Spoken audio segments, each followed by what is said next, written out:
Haleluya Tuhan, Engkau adalah Raja kami, Engkau penebus kami yang membutuhkan Engkau Tuhan. Dalam setiap hal, segala perkara Engkau kami butuhkan. Tidak ada satu waktu dalam kami di mana kami tidak membutuhkan Engkau segala-galanya.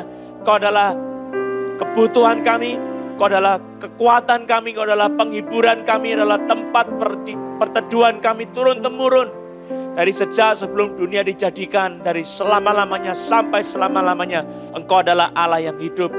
Kami berseru kepadamu Tuhan, pimpin kami semua melewati ujian, pencobaan, masa-masa sukar di dalam nama Yesus Kristus. Penuhi kami dengan firman-Mu, dengan Roh Kudus-Mu, dengan hati yang haus dan lapar akan Engkau Tuhan. Berbicaralah pada pagi hari ini di dalam nama Yesus Kristus kepada setiap jemaat. Dan jikalau ada kuasa-kuasa gelap yang akan mengganggu pemberitaan firman dan pendengaran firman pada pagi hari ini, kami mengikat roh-roh di udara itu. Dengan darah Yesus Kristus kami hancurkan di dalam nama Yesus Kristus. Kami tengking segala kuasa-kuasa gelap itu, pergi engkau. Di dalam kuasa darah Yesus kami hancurkan engkau.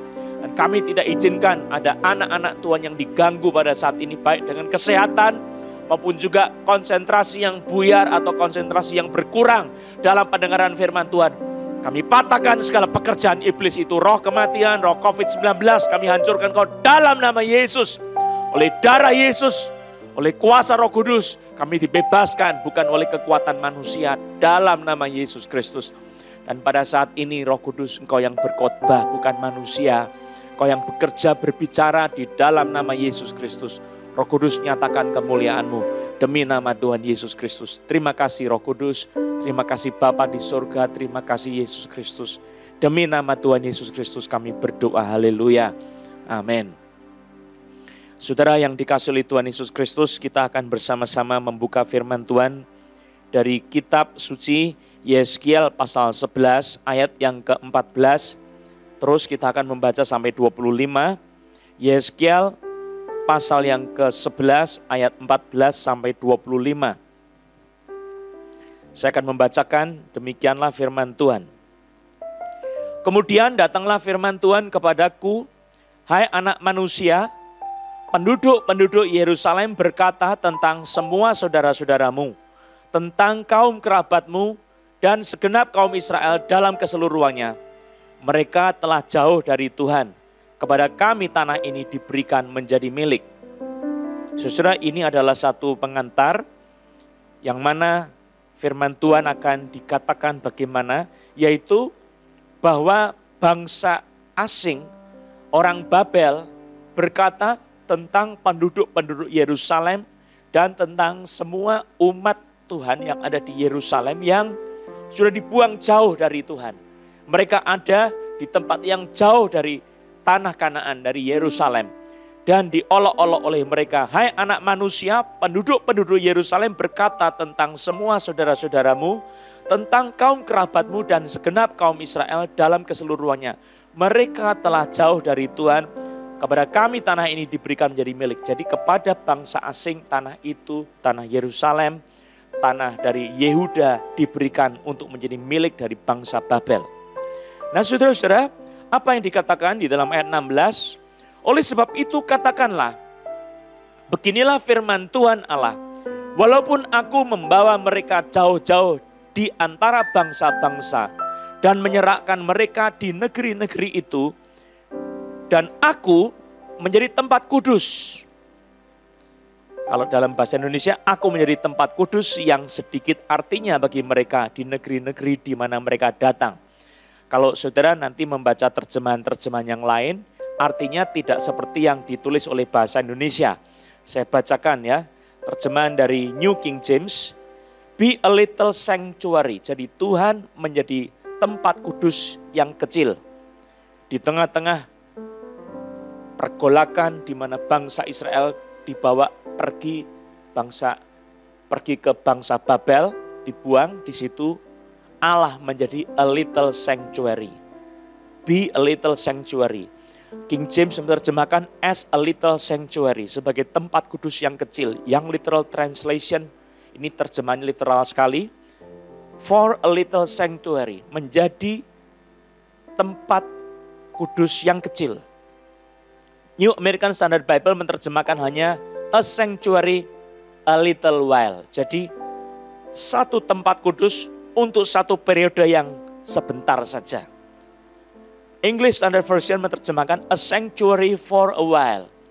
Jadi satu tempat kudus untuk satu periode yang singkat, cuma sebentar. Kemudian Amplified menerjemahkan a sanctuary for a little while. Satu tempat kudus untuk satu periode yang sebentar saja. New Literal Translation, ini terjemahan yang bebas, menerjemahkan a sanctuary during your time. Satu tempat kudus selama masamu berada di tempat pembuangan. A message, the message, terjemahan the message ini juga terjemahan bebas menerjemahkan a temporary sanctuary. Jadi sebetulnya terjemahan bahasa Indonesia tidak tepat, maka saya akan menerjemahkan begini. Oleh sebab itu katakanlah beginilah firman Tuhan Allah, walaupun aku membawa mereka jauh-jauh di antara bangsa-bangsa dan menyerahkan mereka di negeri-negeri itu, aku menjadi tempat kudus yang sementara atau tempat kudus untuk satu periode yang singkat bagi mereka di negeri-negeri di mana mereka datang. Jadi sudah ada satu tanda bahwa Tuhan tidak akan membuang umatnya selama-lamanya, tidak. Tapi ada satu tanda bahwa umatnya akan mengalami satu periode kesengsaraan, dibuang ke negeri Babel untuk satu periode yang for a little while. Ini satu janji Tuhan kepada kita di dalam kesusahan, kesesakan, kadang Tuhan menghukum kita. Itu for a little while saja, bukan untuk selama-lamanya. Asal saudara mau kembali bertobat, di situ pemulihan akan segera terjadi. Dan di dalam ayat 17 saya bacakan, oleh sebab itu katakanlah, beginilah firman Tuhan Allah, aku akan menghimpunkan kamu dari bangsa-bangsa dan mengumpulkan kamu dari negeri-negeri di mana kamu berserak. Dan aku akan memberikan kamu tanah Israel. Jadi tetap janji Allah, apa yang dikatakan oleh firman Tuhan, aku akan memberikan kamu tanah Israel, tetap seperti itu. Maka sesudah mereka datang di sana, mereka akan menjauhkan segala dewa-dewanya yang menjijikkan dan segala perbuatan-perbuatan yang keji dari tanah itu. Aku akan memberikan mereka hati yang lain dan roh yang baru di dalam batin mereka. Juga aku akan menjauhkan dari tubuh mereka hati yang keras dan memberikan mereka hati yang taat. Supaya mereka hidup menurut segala ketetapanku dan peraturan-peraturanku dengan setia. Maka mereka akan menjadi umatku dan aku akan menjadi Allah mereka. Mengenai mereka yang hatinya berpaut pada dewa-dewanya yang menjijikkan dan pada perbuatan-perbuatan yang keji, aku akan menimpakan kelakuan mereka atas kepalanya sendiri. Demikianlah firman Tuhan Allah. Maka kerub-kerub itu mengangkat sayap mereka dan roda-rodanya bergerak bersama-sama dengan mereka. Sedang kemuliaan Allah Israel berada di atas mereka. Lalu kemuliaan Tuhan naik ke atas dari tengah-tengah kota dan hinggap di atas gunung-gunung yang di sebelah timur kota. Dan roh itu mengangkat aku dan membawa aku kembali di dalam penglihatan yang dari roh Allah ke negeri Kasdim kepada para buangan. Lalu menghilanglah penglihatan yang kulihat itu daripadaku. Dan aku sampaikan kepada para buangan itu segala sesuatu yang diperlihatkan Tuhan kepadaku. Sekian bacaan firman Tuhan. Saudara yang dikasihi oleh Tuhan Yesus Kristus, umat Israel ada di dalam pembuangan ke tempat Babel di mana Raja Nebukadnezar memerintah. Nah di situ mereka ditekan, ditindas, mereka dikucilkan, mereka dibuat susah sengsara. Orang-orang pentingnya dibunuh semuanya. Dan pasukan-pasukan yang perang itu semua sudah dihabiskan. Tinggal orang-orang lemah, orang-orang kecil saja. Perempuan-perempuan, ibu-ibu, anak-anak yang masih sisa itu dibiarkan. Dan banyak dari mereka yang sudah mati dengan cara mengenaskan karena kelaparan, saudara. Baik di Yerusalem, di Yehuda maupun juga di tanah Babel. Tetapi di tanah Babel apa yang terjadi? Mereka itu diolok-olok dan mereka mengalami satu penderitaan yang besar. Sebab dikatakan mereka sudah tidak punya Tuhan lagi. Mereka dibuang oleh Tuhan. Dan itu sebabnya mereka dibawa kemari. Oleh sebab itu mereka sudah jauh sekali dari Tuhan. Tetapi firman Tuhan mengatakan di dalam ayat yang ke-16 yang tadi saya katakan. Walaupun aku membawa mereka umat Tuhan jauh-jauh dari di antara bangsa-bangsa dan menyerahkan mereka di negeri-negeri itu. tetapi aku menjadi tempat kudus untuk satu periode sementara. Artinya buat umat Israel, mereka tidak ditinggalkan oleh Tuhan. Ini penting sekali. Saudara-saudara yang dicintai oleh Tuhan Yesus Kristus, Tuhan itu tidak sungguh-sungguh menolak kita kalau kita berdosa. Tetapi kita diminta oleh Tuhan untuk bertobat. Masih ada kesempatan sebab Tuhan itu memanggil kita untuk kembali berpaling kepada Dia. Tetapi kalau saudara selama-lamanya mengeraskan hati dan hidup dalam dosa-dosa saudara, maka Tuhan akan selama-lamanya membuang saudara. Sebab masa anugerah untuk bertobat itu masih dibuka sekarang. Maka saya katakan Tuhan tidak selama-lamanya membuang kita. Di dalam Ratapan pasal 5 ayat 21 dikatakan, bawalah kami kembali kepadamu ya Tuhan, maka kami akan kembali. Baharuilah hari-hari kami seperti dahulu kala. Dan di situ dijelaskan bahwa Tuhan betul-betul very angry with us, but not utterly reject us.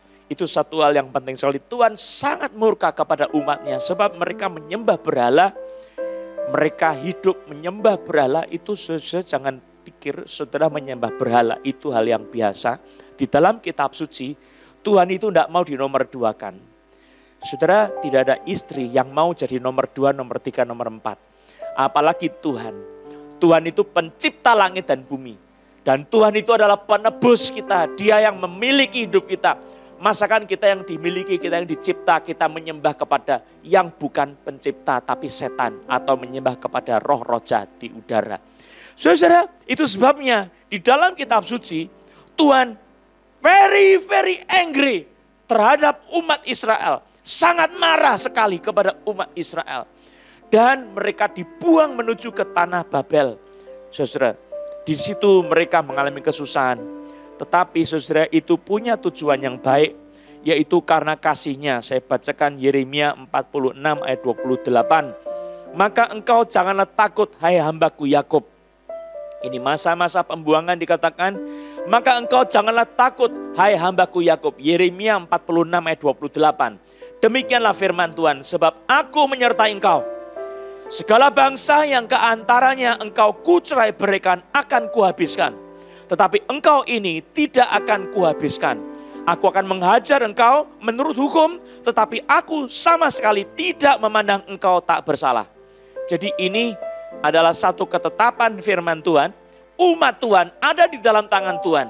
Saudara, kalau engkau adalah milik Tuhan, engkau ada di dalam tangan Tuhan. Walaupun engkau berdosa, engkau tetap ada dalam tangan Tuhan. Apakah Tuhan membuang engkau? Tidak. Tetapi Tuhan akan mendidik anak-anaknya. Tuhan akan menghajar anak-anaknya supaya mereka takut akan Tuhan. Dan ini satu ketetapan Tuhan yang tidak bisa kita pungkiri. Kenyataan Tuhan itu tidak membuang kita. Tetapi Dia menghukum kita untuk satu periode sementara. Jikalau kita mau bertobat, Dia akan pulihkan kita.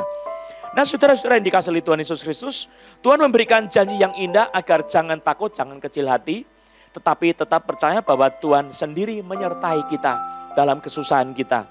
Dan Ia memberikan satu hukum kepada kita supaya kita kembali kepada Dia. Saudara, itu satu perkataan dari Tuhan sendiri supaya kita berpaling kepada Tuhan. Jangan hidup dalam dosa-dosa, tetapi Tuhan itu ingin kita sebagai anak-anak Tuhan hidup dalam kebenaran. Amin. Hidup dalam kebenaran. Tuhan Allah sendiri dikatakan Dia menjadi tempat yang kudus bagi umatnya di tengah-tengah pembuangan. Ini ayat yang sangat penting sekali. Ya, kita baca di dalam ayat yang ke-16. Coba kita lihat sama-sama ayat 16. Oleh sebab itu katakanlah beginilah firman Tuhan Allah, walaupun aku membawa mereka jauh-jauh di antara bangsa-bangsa dan menyerahkan mereka di negeri-negeri itu, tetapi aku menjadi tempat kudus untuk periode sementara bagi mereka di negeri-negeri di mana mereka datang. Itu terjemahan yang lebih tepat, saudara. Tuhan menjadi tempat kudus atau a little sanctuary atau a sanctuary for a while. Sebab istilah yang digunakan itu adalah yang disebut a little while itu me'at. Me'at itu artinya adalah sementara atau sedikit sebentar saja. bisa juga hal yang kecil. Atau betul-betul itu sesuatu yang sederhana. Ya. Jadi Tuhan itu dia tidak tinggal dalam gedung-gedung untuk kemudian dia punya rumah di sana, butuh rumah tinggal. Seluruh bumi milik Tuhan. Segala sesuatu dalam alam semesta miliknya Tuhan. Itu sebabnya kita harus percaya Tuhan itu maha hadir di mana saja ada. Bumi kalau menurut firman Tuhan itu ciptaan yang kecil saja. Bangsa-bangsa seperti sebutir debu. Di dalam tangan Tuhan itu seperti sebutir debu. Mikron kecil ukurannya. Dan betul-betul luar biasa Tuhan kita itu. Maka seluruh dunia, seluruh semesta raya yang diciptakan oleh Tuhan. Bumi itu kecil sekali. Kalau saudara berpikir Allah itu hanya Allah yang kecil itu sangat luar biasa, salah, keliru. Tuhan itu dahsyat sekali, dia sangat besar. Dikatakan bangsa-bangsa juga seperti setetes air. Dalam air di sumur, air timba ya, kalau di dalam orang zaman dahulu itu air untuk ambil gayungnya besar sekali. Ya, di situ satu ember, di situ seperti setetes air. Apa artinya bangsa-bangsa seperti itu, saudara? Tuhan tidak tinggal di satu tempat yang kecil di Yerusalem, tapi dia ada di sebuah kemuliaan, tata kerajaan Allah. Kita tahu Tuhan itu mulia. Dan di dalam masa pembuangan Tuhan juga menyertai umat yang ada di dalam pembuangan di Babel. Tetapi dikatakan pada masa itu Tuhan menjadi tempat kudus bagi umatnya untuk sementara waktu. Untuk satu periode singkat. Sebentar. Nah, saya tidak terlalu setuju dengan terjemahan a little sanctuary, saudara. Memang bisa diterjemahkan begitu. Karena Tuhan itu bagaimanapun dia menjadi tempat perteduhan kita. Dia sangat besar sekali. Tidak kecil, saudara. Maka saya lebih suka terjemahan dari beberapa yang tadi saya sudah katakan. Disebut sebagai a sanctuary for a while. English Standard Version. Ataupun New American Standard Bible. A sanctuary a little while. Ya, jadi terjemahan yang bahasa Indonesia itu harusnya dikoreksi sedikit untuk ayat ini ya.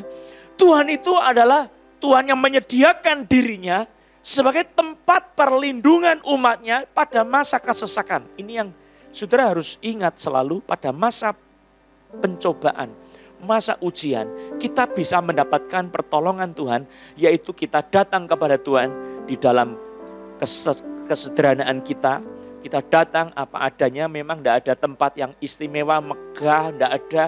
Tapi di situ Tuhan hadir. Di rumahmu saudara, Tuhan hadir. Dan pada saat ini saya ingin mengajak kita untuk menjadikan Tuhan hadir di dalam rumah kita sebagai a sanctuary. Rumahmu harus menjadi a sanctuary. Satu tempat kudus. Maka segala yang jahat di dalam rumahmu tidak boleh dilakukan. Segala yang berdosa dan najis di dalam rumahmu harus dibuang, disingkirkan. Dan engkau menjadikan Tuhan hadir di rumahmu. Rumahmu adalah gereja Tuhan. Di situ. Saudara-saudara, kerajaan Allah biar datang di dalam tempat tinggalmu, di rumahmu. A sanctuary di tempat saudara masing-masing. Di situ ada hadirat Tuhan. Saya mau ajak kita untuk membaca Yesaya 4 ayat 4 sampai 6.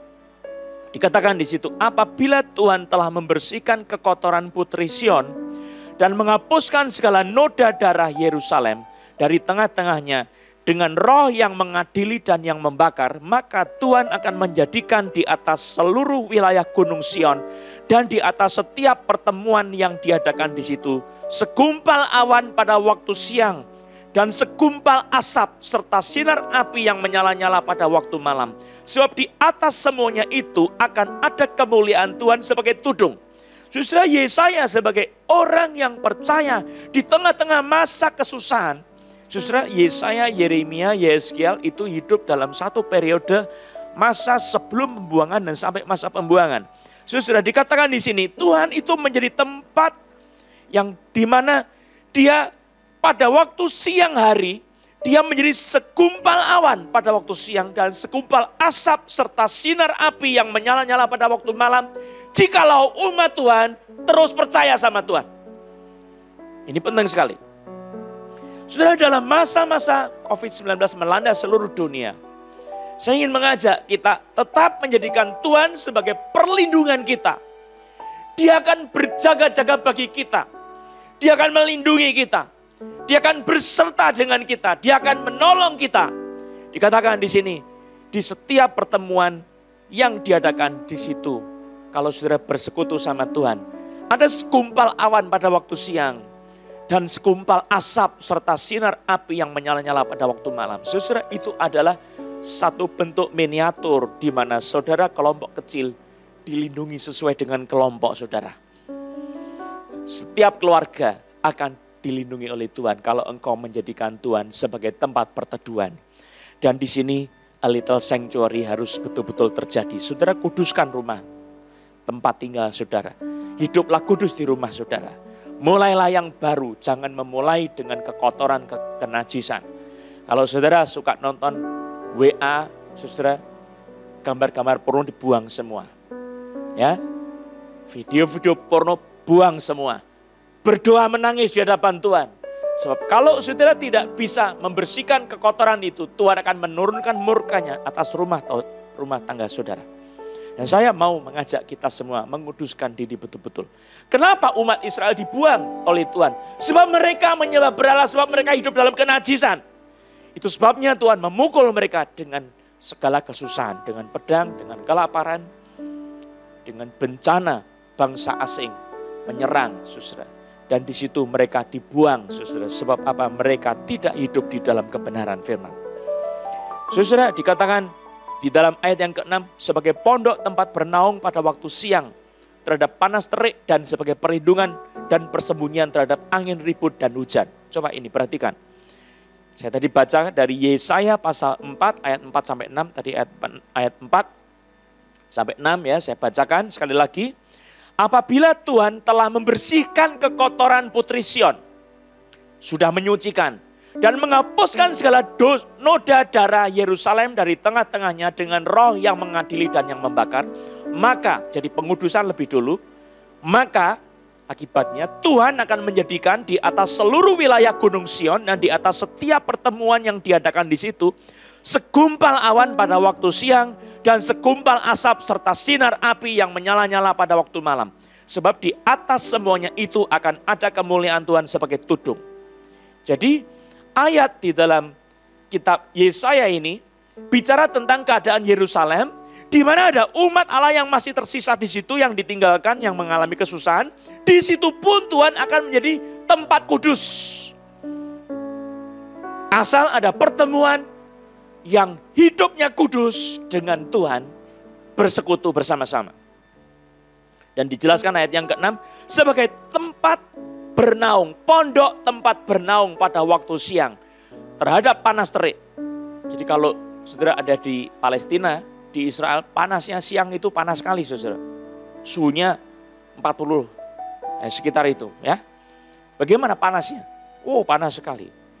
Di situ ada awan tempat bernaung, pondok tempat bernaung pada waktu siang terhadap panas terik, dan sebagai perlindungan dan persembunyian terhadap angin ribut dan hujan. Ini janji Tuhan. Saudara-saudara yang dicintai oleh Tuhan Yesus Kristus, Tuhan itu dalam mengajar kita punya maksud supaya kita meninggalkan dosa-dosa. Tuhan tidak memukul kita untuk mematikan kita, kecuali saudara tidak bisa dibetulkan. Kecuali saudara sudah tidak bisa dibentuk lagi. Nah saudara, ada orang yang berseru kepada Tuhan, berdoa sama Tuhan, tetapi kemudian dia dilewatkan dari penyakit. Ada juga orang yang berseru kepada Tuhan, minta Tuhan tolong, tetapi dia tidak kunjung diselamatkan dari penyakit, dia mati. Saudara, apakah itu berarti kebinasaan orang itu? Tidak, saudara. Kalau saudara bertobat sungguh-sungguh, pembersihan terjadi, engkau menang. Tidak berarti orang yang gagal, tidak sembuh, malah mati, itu berarti gagal. Tidak. Kalau engkau dengan penyakit, engkau kemudian berpaling kepada Tuhan, Di hari-hari terakhirmu engkau berpaling kembali kepada Tuhan. Engkau bukan orang yang kalah, tapi engkau yang menang. Sebab apa? Yang utama, engkau beroleh hidup kekal yang tidak pernah dilepaskan dari pengudusan. Pengudusan yang menghasilkan hidup yang kekal. Pengudusan oleh apa? Oleh darah Yesus. Saudara, darah Yesus bukan cuma mengampuni tapi menyucikan. Ada pikiran yang sesat, orang diampuni tapi tanpa dikuduskan. Itu omong kosong. Orang dibenarkan, pembenaran oleh iman. Reformator itu walaupun mereka tidak secara tegas seperti berbicara soal pembenaran oleh iman. Tetapi reformator tidak pernah satu reformator pun yang memisahkan pembenaran oleh iman dengan pengudusan oleh iman. Tidak ada. Pembenaran oleh iman selalu bersama-sama dengan pengudusan oleh iman. Jadi kalau saudara dibenarkan oleh Allah, diampuni oleh Tuhan, itu berarti engkau disucikan, dikuduskan bukan cuma kondisi saudara, tetapi situasi, keadaan saudara secara real, konkret, engkau juga dikuduskan. Pikiran-pikiran yang sesat adalah orang itu menerima pengampunan dosa yang murahan, bukan sesuai Alkitab. Murahan, anugerah yang murahan adalah pengampunan tanpa pengudusan. Itu sesat, sama sekali sesat. Saudara, Tuhan Yesus mengajar kita, darahnya menyucikan kita. Darahnya mengampuni dan membenarkan kita. Itu terjadi secara konkret, saudara. Jangan berpikir darah Yesus itu dalam kategori cuma mengampuni dosa tapi tidak menyucikan. Saudara harus percaya bahwa darah Yesus menyucikan kita. Dan saudara harus betul-betul bertobat. Maka pertobatan itu adalah dasar bagi kehidupan Kristen kita. Martin Luther mengatakan kalau Tuhan berkata, bertobatlah sebab kerajaan sudah dekat, kerajaan Allah sudah dekat. Itu artinya setiap saat, setiap hari hidup kita itu harus merupakan pertobatan. Jangan mengecilkan arti pertobatan. Ya saudara, Tuhan menjadi a little sanctuary. Terjemahan-terjemahan ada yang seperti itu. Karena mengacu kepada kitab Yesaya pasal 4 ayat 4 sampai 6. Jadi persekutuan ini bisa juga diartikan begitu, tapi memang bisa diartikan sebagai a sanctuary for a little while. Jadi di gambaran Yesaya pasal 4 itu persekutuan dengan Tuhan di tempat di mana mereka sudah tidak ada lagi bait Allah. Maka persekutuan itu secara langsung tempat perteduhan mereka adalah hadirat Tuhan yang nampak di dalam Shekinah Glory di dalam setiap pertemuan itu. Sesuatu Shekinah Glory akan turun dalam kehidupanmu. Ada awan segumpal kecil. Jangan berpikir Allah itu kecil, tetapi itu mengatakan itu gambaran kita yang kecil, saudara. Tetapi Dia hadir menyertai kita. Dia mendengar doa-doa kita. Dia memperhatikan seru doa kita. Puji nama Yesus Kristus. Di dalam kitab Mazmur pasal 90 ayat 1. Doa Musa abdi Allah, Tuhan engkaulah tempat perteduhan kami turun-temurun. Jadi ini adalah yang disebut sebagai tempat tinggal Allah. Kita berteduh di dalam awan kemuliaan. Dan pada malam hari ada tiang api asap. Di situ Tuhan hadir menghangatkan kita. Padang gurun itu pancarobanya ekstrim. Kalau malam hari dingin sekali, kalau siang hari panas sekali. Suhunya bisa sampai 40 lebih ke atas. Bisa 50 kalau siang hari. Dan pada malam hari Tuhan itu kalau tidak menjaga dengan tiang api, kita akan kedinginan dan tidak ada api yang bisa kita bakar, saudara. Pada saat itu Tuhan menyertai saudara dalam kesusahan. Jangan berpikir Tuhan meninggalkan saudara, bertobatlah segera, itu kunci pertama. Tetapi setelah saudara bertobat, jadikanlah Tuhan tempat perteduhan saudara. Jadikanlah Tuhan tempat bernaung, tempat perlindungan saudara. Kalau engkau dalam kesusahan, jadikanlah Tuhan tempat perteduhanmu, tempat perlindunganmu. Mazmur 31 ayat 20, Tuhan adalah tempat perlindungan kita. Dikatakan, engkau menyembunyikan mereka dalam naungan wajahmu terhadap persekongkolan orang-orang. Engkau melindungi mereka dalam pondok terhadap perbantahan lidah. Kalau saudara ada orang yang bersekongkol melawan saudara, engkau ditekan oleh orang lain, berlindunglah dalam Tuhan. Sebab Tuhan adalah tempat perlindunganmu. Kalau ada orang yang berbantah-bantah dengan hidupmu, engkau dicerca, difitnah, engkau punya perlindungan adalah Tuhan. Jangan lupakan Tuhan. Itu Mazmur pasal 31 ayat 20. Saya bacakan Mazmur 91 ayat 9 sampai 16. Sebab Tuhan ialah tempat perlindunganmu. Yang Maha Tinggi telah kau buat tempat perteduhanmu. Malapetaka tidak akan menimpa kamu dan tulah tidak akan mendekat kepada kemahmu. Sebab malaikat-malaikatnya akan diperintahkannya kepadamu untuk menjaga engkau di segala jalanmu. Mereka akan menatang engkau di atas tangannya supaya kakimu jangan terantuk kepada batu. Singa dan ular tedung akan kau langkahi. Engkau akan menginjak anak singa dan ular naga. Sungguh hatinya melekat kepadaku, maka aku akan meluputkannya. Aku akan membentenginya sebab ia mengenal namaku. Bila ia berseru kepadaku, aku akan menjawab. Aku akan menyertai dia dalam kesesakan. Aku akan meluputkannya dan memuliakannya. Dengan panjang umur akan kukenyangkan dia. Dan akan kuperlihatkan kepadanya keselamatan daripadaku. Saudara, dari Mazmur 91 ayat 9 sampai 16. Yang saya maksudkan, saudara, kalau Tuhan jadi tempat perteduhan saudara, tempat perlindungan saudara, engkau harus percaya Tuhan pun bisa menyembuhkan engkau. Saya masih percaya Mazmur 91 adalah untuk kita saat ini, saudara. Ada orang yang kemudian berpikir sudah percaya sama Tuhan, pegang Mazmur 91, deklarasikan dengan iman, lalu kemudian mati tetap. Bagaimana, saudara? Nah, saudara harus tahu apa yang dijelaskan dalam kitab suci. Di dalam Mazmur 91, orang yang berbahagia adalah orang yang mengenal murka Allah.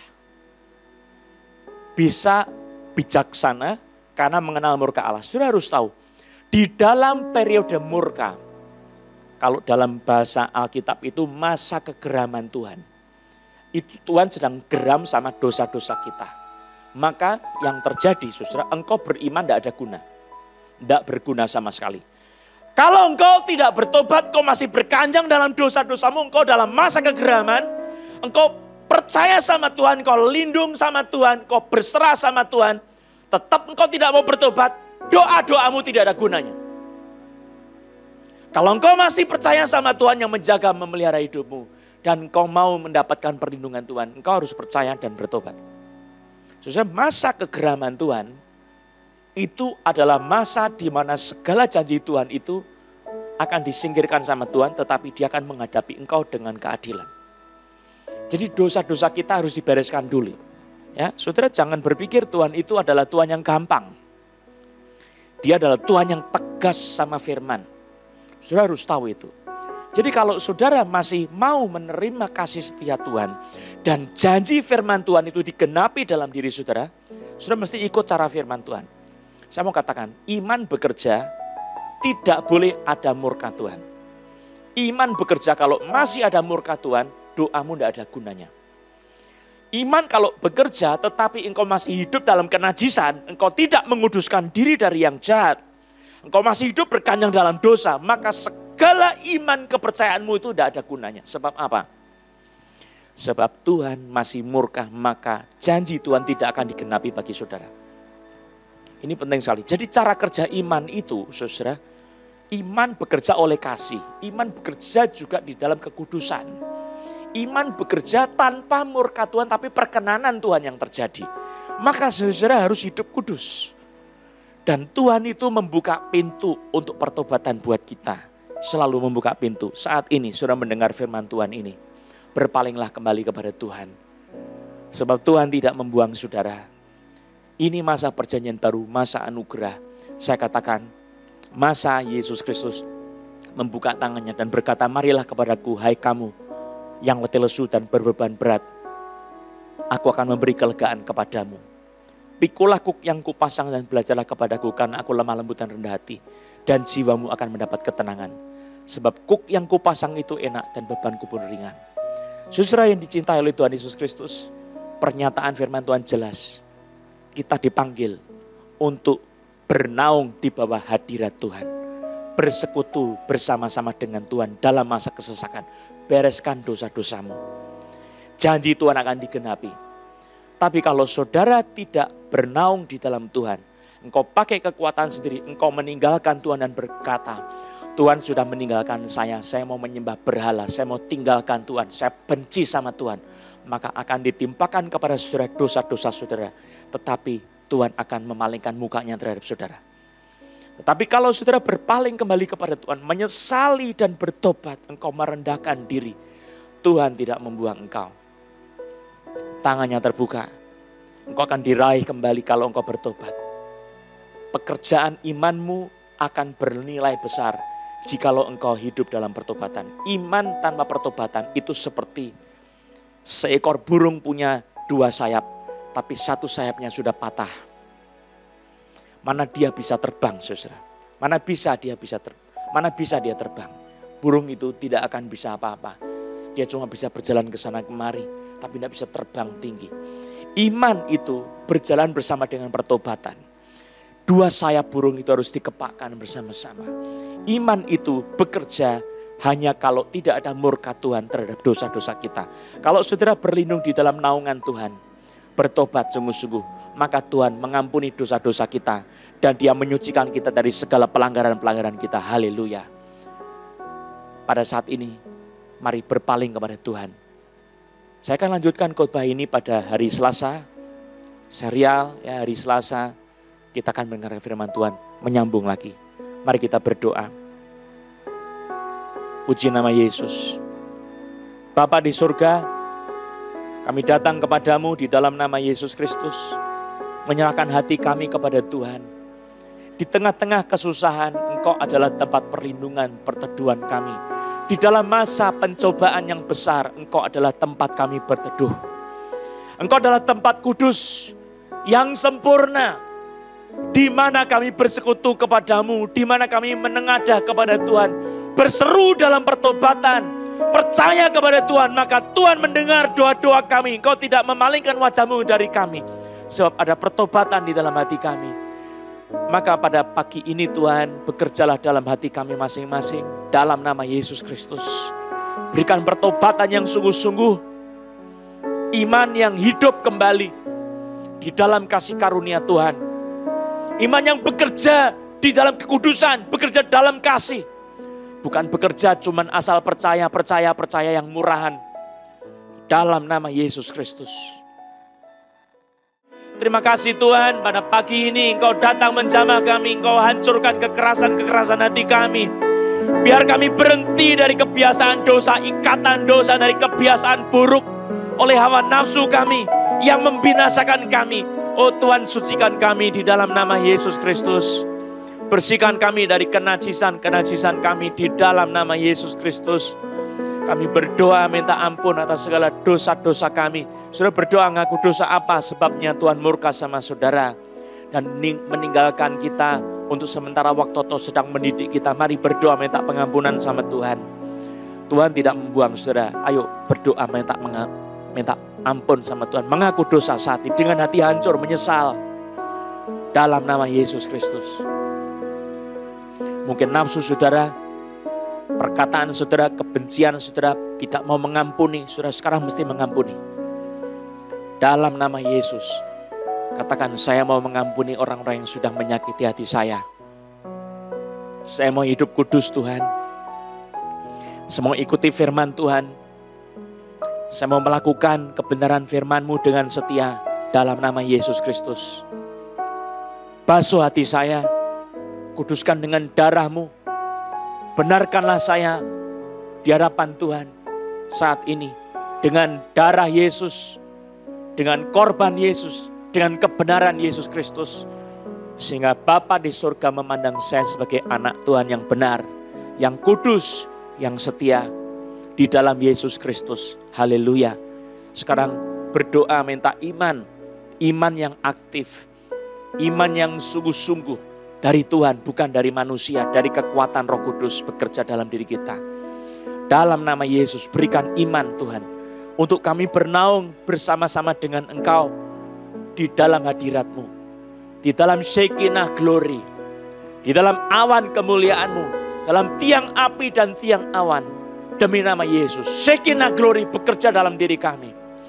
Turun di dalam rumah tangga kami, menghancurkan segala kegelapan, kuasa setan-setan, kuasa kematian, roh COVID-19. Dalam nama Yesus, dihancurkan oleh hembusan Roh Kudus sekarang. Dalam nama Yesus. Shekinah glory turun di dalam rumah kediaman kami masing-masing. Dalam nama Yesus. Hadirat Allah bekerja turun atas kami semua demi nama Yesus Kristus. Sekarang bagi saudara yang sakit lemah tubuh, saudara berseru kepada Tuhan minta disembuhkan di dalam nama Yesus. Saudara sudah mengaku dosa, sekarang percaya sama Tuhan Yesus sebagai penyembuh saudara. Demi nama Yesus. Di dalam nama Yesus. Sekarang pegang bagian tubuh saudara yang sakit. Dalam nama Yesus Kristus. Oleh darah Yesus dikuduskan. Oleh darah Yesus bagian yang ditumpangi tangan yang sakit itu disembuhkan. Oleh darah Yesus semua setan yang bercokol di tempat tersebut kami hardik. Pergi kau. Hancur oleh darah Yesus. Kuasa Roh Kudus menghancurkan kau dalam nama Yesus. Oleh darah Yesus kau dihancurkan, iblis keluar kau dalam nama Yesus. Dan kesembuhan terjadi, engkau terima kesembuhan sekarang. Masih pegang bagian tubuh saudara yang sakit, bagian mana yang sakit, pegang. Dalam nama Yesus, jadilah sembuh. Oleh bilur-bilur Yesus kau disembuhkan, terima kesembuhannya oleh imanmu kepada Yesus Kristus. Percaya sama Yesus yang menyembuhkan engkau. Terima kasih Tuhan Yesus, haleluya. Saya deklarasikan, orang yang tangannya sakit sudah sembuh, kepalanya sakit sudah sembuh, lehernya sakit sudah sembuh, lambungnya sakit, paru-parunya sakit sudah sembuh semua. Oleh bilur-bilur Yesus Kristus, kau terima kesembuhan itu. Terima kasih sama Tuhan, sekarang berdoa terima kasih. Syukur pada Tuhan, terima kasih Tuhan Yesus, terima kasih Tuhan Yesus, terima kasih Allah Bapa, terima kasih Allah Bapa, terima kasih Roh Kudus. Ya Roh Kudus terima kasih, haleluya. Dalam nama Yesus, haleluya, amin. Saudara, pada hari Selasa kita ada prophetic worship jam 7 malam. Kemudian kita akan mendengarkan firman Tuhan lagi hari Selasa. Mari kita berdiri sama-sama. Terimalah berkat Tuhan, arahkan hatimu kepada Tuhan. Terima berkat Tuhan, kiranya anugerah sejahtera dari Allah Bapa kita, pertolongan dari Tuhan Yesus Kristus, serta persekutuan Roh Kudus menyertai saudara sekalian. Kesembuhan terjadi untuk keluargamu, untuk kehidupanmu, masa depanmu dijaga, dipelihara oleh nama Yesus Kristus. Sekarang sampai selama-lamanya. Haleluya, amin.